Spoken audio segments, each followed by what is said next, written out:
दोस्तों, यदि भक्ति करते समय अगर कुछ बातों का ध्यान नहीं रखा जाता तो हमारी भक्ति सफल नहीं हो सकती। अगर मन में कामना रहती हैं तो निस्वार्थ भक्ति नहीं हो पाती। इस संबंध में रामकृष्ण परमहंस के जीवन का एक प्रेरक प्रसंग प्रचलित है। इस प्रसंग के अनुसार रामकृष्ण परमहंस के एक शिष्य ने एक दिन रामकृष्ण परमहंस से पूछा कि इंसान के मन में सांसारिक चीजों को पाने की और काम वासनाओं को लेकर व्याकुलता रहती है। व्यक्ति इन इच्छाओं को पूरा करने के लिए लगातार कोशिश करता रहता है।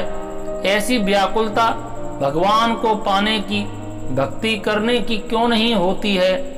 यह प्रश्न सुन रामकृष्ण परमहंस जी ने शिष्य से कहा कि ऐसा अज्ञानता की वजह से होता है। व्यक्ति सांसारिक वस्तुओं को पाने के भ्रम में उलझा रहता है। मोह माया में फंसे होने की वजह से व्यक्ति भगवान की ओर ध्यान नहीं दे पाता। फिर शिष्य ने पूछा कि ये भ्रम और काम वासनाओं को कैसे दूर किया जा सकता है? इस पर परमहंस जी ने कहा कि सांसारिक वस्तुएं भोग हैं और जब तक भोग का अंत नहीं होगा तब तक व्यक्ति भगवान की भक्ति में मन नहीं लगा पाएगा। उन्होंने उदाहरण देते हुए समझाया कि कोई बच्चा खिलौनों से खेलने में व्यस्त रहता है और अपनी माँ को याद नहीं करता। जब उसका मन खिलौनों से भर जाता है या उसका खेल खत्म हो जाता है तब उसे माँ की याद आती है। यही स्थिति हमारी भी है। जब तक हमारा मन संसारिक वस्तुओं और काम वासना के खिलौनों में उलझा रहेगा तब तक हमें भी अपनी माँ यानी परमात्मा का ध्यान नहीं आएगा। भगवान को पाने के लिए, भक्ति करने के लिए हमें भोग विलास से दूरी बनानी पड़ती है।